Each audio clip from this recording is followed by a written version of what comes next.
Hi అండి. అందరికీ నమస్తే.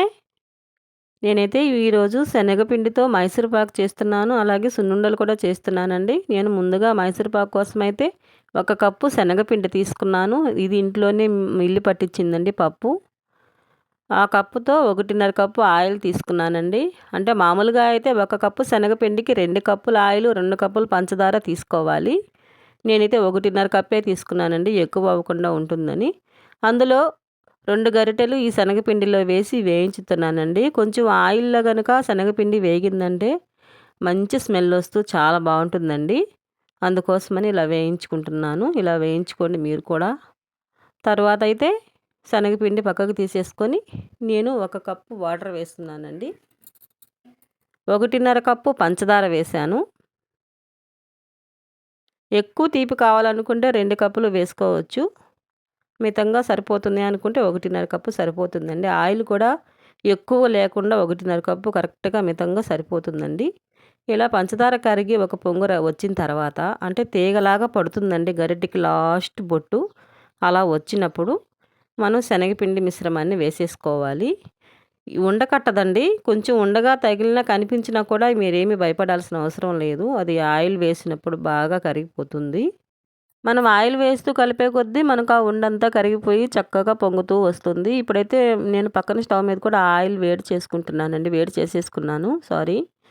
తర్వాత ఆ వేడైన ఆయిల్‌ని 2 గరిటెలు పోసుకుంటూ కలుపుతూ ఉన్నానండి.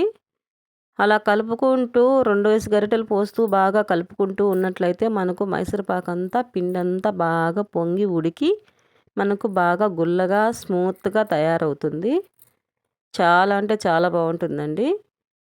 మీరు మామూలుగా చేతరాని వాళ్ళైనా సరే ఒక గ్లాస్ గానీ, చిన్న కప్పుతో గానీ చేసి చూసారంటే ఈజీగానే వస్తుంది. కాకపోతే దగ్గరుండి బాగా కలుపుకుంటూ ఉండాలండి. కలపడం అయితే మనం ఆపేసామంటే మాడిపోతుంది. అలా నేను ఆయిల్ వేసుకుంటూ, కలుపుకుంటూ అలా ఉన్నాను. కొంచెం మందపాటి గిన్నె తీసుకోండి. మాడకుండా వస్తుంది. మనం సిమ్‌లోనే పెట్టుకొని చేసుకోవాలండి. బాగా పొంగుతుంది చూసారా? అలా బాగా పొంగుతూ వస్తూ ఉంది. ఈ లోపల మనం ఒక ట్రేకి ఆయిల్ పట్టించి పెట్టేసుకుందాము. మైసూర్ పాకు వచ్చిందంటే మనం హ్మ్, తొందరగా వేసేసుకోవడానికి అవుతుంది కదా! అలా లాస్ట్ ఆయిల్ వరకు వేసేసానండి. నేనైతే శనగపిండి 1 కప్పుకి 1.5 కప్పే తీసుకున్నాను. ఇదైతే ఆయిల్ ఎక్కువ రిలీజ్ అవ్వకుండా కరెక్ట్‌గా సరిపోతుందండి. అలా మనకు బాగా పొంగి పానికి సెపరేట్ అవుతూ ఉన్నప్పుడు మనం గరిటెతో ఎత్తుకుంటే పడిపోవాలండి. అలా పడిపోయినప్పుడే మనకు మైసూర్ పాకు వచ్చేసినట్లే. ఇంకా ఎక్కువ ఉన్నిచ్చారంటే పొడి పొడిగా వచ్చేస్తుంది. ఇప్పుడు చూసారు కదా పడిపోయింది. నేనైతే ఇంక తీసేసి ఒక ట్రేలో వేసేసుకొని కరెక్ట్‌గా సమంగా చేసుకుంటున్నాను. నాకైతే సేల్‌కండి. అందువల్ల నేను కరెక్ట్‌గా మితంగా సన్న పీసులు కోసుకుంటున్నాను. మీరు ఏదైనా ప్లేట్‌లో కానీ, దేంట్లో అయినా సరే వేసుకోవచ్చు. కొంచెం మనం వేసేసుకొని ఒక్క నిమిషం అయిన తర్వాత మనం చాకుతో మనకు కావాల్సిన సైజులో మితంగా కట్ చేసేసుకున్నామంటే, ఆరిన తర్వాత మనకి చాలా ఈజీగా వచ్చేస్తుందండి. ఆరిన తర్వాత కోసుకోవాలంటే కొంచెం విరిగినట్లుగా అవుతూ ఉంటుంది మైసూర్ పాకు. అలా నాకు కావాల్సిన సైజులో అయితే నేను కట్ చేసేసుకుంటున్నానండి. అంటే చాలా ఈజీ అండి. కాకపోతే స్టవ్ దగ్గరే ఉండాలి అంతే. కలుపుకుంటూ ఉండాలి. చూసారు కదా! పైన కొంచెం లైట్ కలరు, లోపలైతే కొంచెం డార్క్ కలరు వచ్చింది. చాలా అంటే చాలా స్మూత్‌గా ఉంటుందండి. తప్పకుండా మీరు ఒకసారి ట్రై చేసి చూడండి. అసలు టేస్ట్ కూడా సూపర్‌గా వస్తుంది.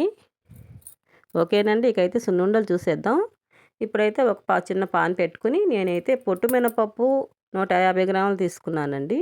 మామూలు మినపప్పు 100 గ్రాములు తీసుకున్నాను. 2 కలిపి చేసినట్టయితే టేస్ట్ చాలా బాగా వస్తుందండి. తర్వాత పంచదార నేను 200 గ్రాములు తీసుకున్నానండి.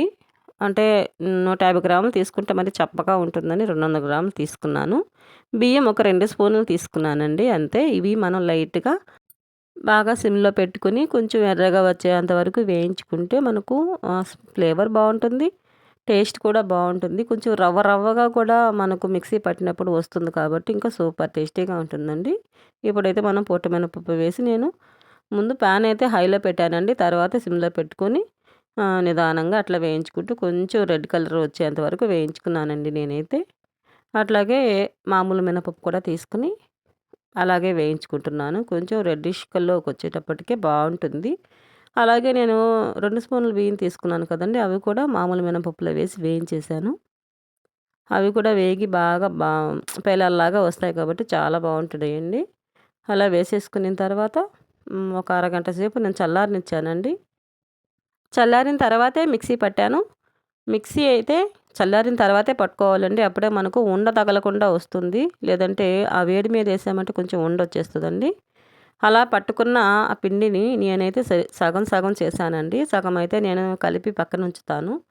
ఒక సగంలో మాత్రం కొద్దిగా నెయ్యి వేసేసి, పంచదార పొడి వేసేసి, పంచదార అయితే పొడి చేసుకున్నానండి. ఒక అంటే నాకు తెలిసినట్టుగా మితంగా వేసుకుంటున్నాననమాట. నేను అన్నీ ఒకలాగా చెయ్యట్లేదు కాబట్టి. అలా ఒక 3 స్పూన్లు పంచదార పొడి వేసేసి, అలా పంచదార పొడి వేసేసి నేను కలిపేసి పెడతానండి. అంటే ఇది పిల్లల కోసం మాత్రమే నెయ్యి వేసి చేస్తాను నేను. మా కోసమైతే నెయ్యయితే తక్కువే వేస్తానండి. పాలు వేసి కలుపుకుంటాను. అలా నెయ్యి వేసిన ఉండలు మాత్రం పిల్లల వరకు ఇస్తాను. నాకు నెయ్యి ఎక్కువ ఇష్టం ఉండదండి. అందువల్ల నేను పాలు వేసి మాత్రమే కలుపుకుంటాను. నెయ్యి కూడా వేస్తాను కానీ, ఇంక వీడియోకి చూపించడానికైతే ఇప్పుడైతే నెయ్యి వేసాను నేను. అలా మిగిలిన పొడి గూడా వేసేసి, పంచదార కూడా దానికి సరిపడా మితంగా వేసేసి, బాగా కలిపేస్తానండి. బాగా కలిపేసి ఈ పిండిని నేను ఫ్రిడ్జ్‌లో పెడతాను. ఎప్పుడైనా కావాలనుకున్నప్పుడు, బాబుకి కావాలనుకున్నప్పుడు కొంచెం నెయ్యి వేసేసి కలిపిస్తాను. మాకు కావాలనుకున్నప్పుడు కొద్దిగా పాలు వేసేసుకొని కలుపుకొని తింటాము అలా అనమాట. ఇప్పుడు చూసారు కదా! కొంచెం పాలు వేసి కలుపుతున్నాను. కొంచెం పాలు వేస్తే ఏంటంటే కొంచెం గట్టిగా జిగటగా ఉన్నట్టు అనిపిస్తుంది అంతే కానీ టేస్ట్ అయితే ఏమీ మారదండి. సూపర్‌గా ఉంటుంది. మీకు కూడా నచ్చినట్లయితే మీరు కూడా ఇలాగే చేసుకుంటారని ఆశిస్తున్నాను. ఎందుకనంటే మనం ఒక్కసారిగా నెయ్యేసి కలిపేసినా సరే పిల్లలు తినకపోయినా అలా పాడైపోతాయి. కాబట్టి ఇలా పిండి చేసి పెట్టి ఫ్రిడ్జ్‌లో పెట్టుకున్నామంటే ఎప్పుడు కావాల్సినయి అప్పుడు ఫ్రెష్‌గా మనం కలిపి ఇవ్వచ్చండి. అలా నేనైతే ఇలా పిండైతే స్టోర్ చేసుకుంటాను. ఓకే అండి. వీడియో నచ్చితే లైక్ చేయండి, సబ్స్క్రైబ్ చేయండి, షేర్ చేయండి ప్లీజ్.